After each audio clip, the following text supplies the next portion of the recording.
Alright everyone, we start off today with fairly big news, which is that Jacksmith's effort to expedite the trial of Donald Trump over the Mar-a-Lago case has fallen through. Scotus will not expedite hearing whether Donald Trump has presidential immunity from all charges against him. This means that the trial date is pushed back some. This is a victory for Trump, by the way. Eventually, Scotus probably has to weigh in. They're slow walking. And by the way, they offered no explanation as to the reasoning behind their decision, because they operate with full impunity and latitude and can basically do whatever the hell they want. I would have liked, actually, this may sound odd to some people, I would have liked it if SCOTUS had weighed in sooner. Get it out of the way, clear the air. Are we going to be a republic, or are we going to be a dysfunctional dystopia in which former political officials can be endlessly persecuted by whatever administration happens to incarnate at the time? Because you also, and the liberals really should be behind that too. Some of them, it's funny, some of them are rooting for it to be expedited, some are rooting for SCOTUS to take a hands-off approach. I think that they should clear the air and make it clear that former presidents cannot be prosecuted unless you have something like they shoot someone or something like that. Over all of these other dealings, the RICO case, the Mar-a-Lago documents, basically you're just blowing smoke up the public's ass. Because none of these are meaningful cases. Presidents do have the right to take their homework home with them. We've seen Biden do this. We saw Pence do this, actually, and he wasn't entitled to do so. I noticed that he's not facing any charges, probably because he worshipped at the altar of Orange Man Bad, so he gets to skate. What you'll get if you allow this kind of prosecution is differential enforcement. So one former president is a total unipartyist, like a Hillary Clinton sort or a Bush, and they're not going to get prosecuted. The system will cover for them. Then you get somebody who's an actual outsider who's trying to reform the system, and they get slam-a-jammed. Again, the problem is show me the man, I'll show you the crime. Every former president has committed crimes. Probably most of them felonies, by the way. Many white-collar crimes, embezzlement, insider trading, things like that. Happens all the time, etc., etc. Of course, Trump has committed crimes in his life.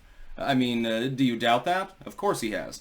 The thing is, he's getting prosecuted for it in a persecutorial manner. They're doing this because Donald Trump is actually the outsider that some people originally just thought he was pretending to be. So, looking at the case here, it's a victory for Trump.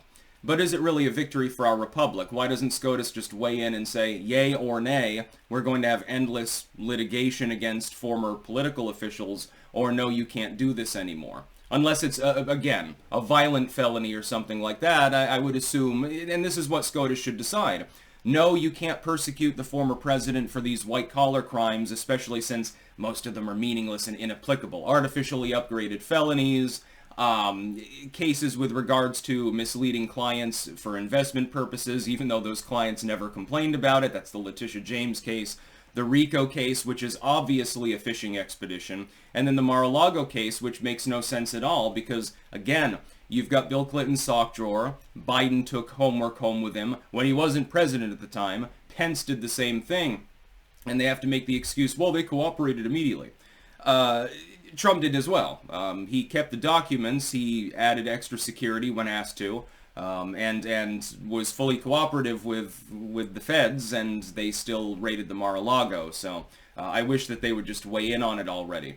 It is a victory, therefore, for Trump, insofar as it pushes back the trial date. So you're not going to have that particular explosive trial, and it will be a kangaroo court, to be clear. Jacksmith clearly is gunning for Trump, and he's probably really hopping mad right now. It will be a kangaroo court, but it'll be pushed back beyond the early states and the primaries, and so that's out of the way for the moment.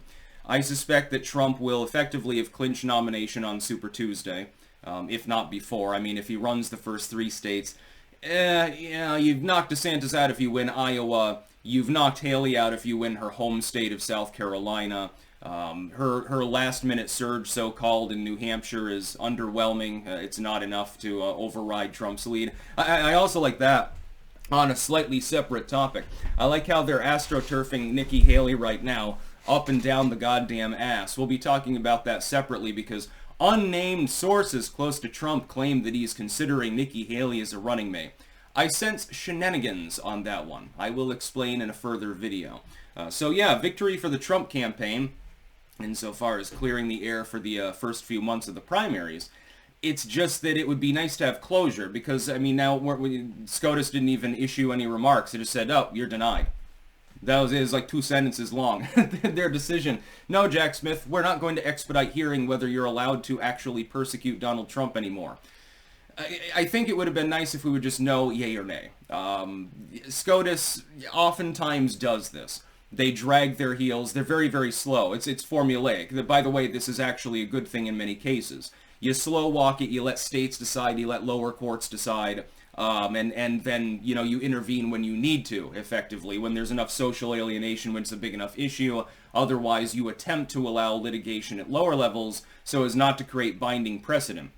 But SCOTUS has a way out. They can issue a decision. They don't require anyone's permission to do this. These current cases are all white-collar crimes. You can't do that. If Trump had killed someone, or something like that, just make it clear in your wording. Well, obviously the founders did not intend for the former commander-in-chief to be able to be endlessly persecuted. There has to be a crime that would actually have a victim. Letitia James' case, where's the victim? None of the banks and companies that worked with Trump ever complained. Mar-a-Lago, is there any evidence that any of those documents were ever compromised? No. There's speculation, like they're trying to talk about that document that Trump probably sold to the Russians with regards to J6 investigation. Russiagate investigation, but they've got no proof. That's literally just speculation. We've seen this before with Donald Trump. What about the RICO case? A lot of those charges don't even involve Trump directly. They involve his associates. Supposedly it's racketeering.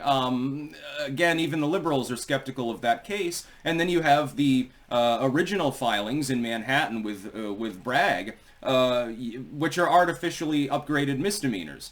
Generally speaking, from a court that generally downgrades what would be felony charges to misdemeanors, they did it in the opposite direction, inexplicably for Orange Man.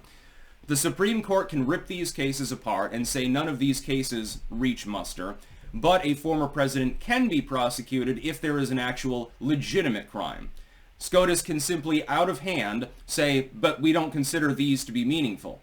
These are not violent crimes. There's no proof. In some of these cases, quite clearly the case is already falling apart, especially with fucking Letitia James and Fulton. And so, you're not allowed to do that. They can simply rule on the aspects of those individual cases and constrain their language very carefully. They should do this, by the way, so as to leave it more open-ended in the future. If a more significant crime for which there's more evidence occurs, then you decide later on. That's what SCOTUS should do. It's my hope that they will. But what we've seen with the current incarnation of SCOTUS is that they kind of go back and forth between not wanting to weigh in at all or then throwing everything into total, like with Bruin, throwing everything into total chaos. By the way, they're going to have to reconsider Bruin at some point because of the Massachusetts case we'll be talking about later as well. That's about all. Peace out.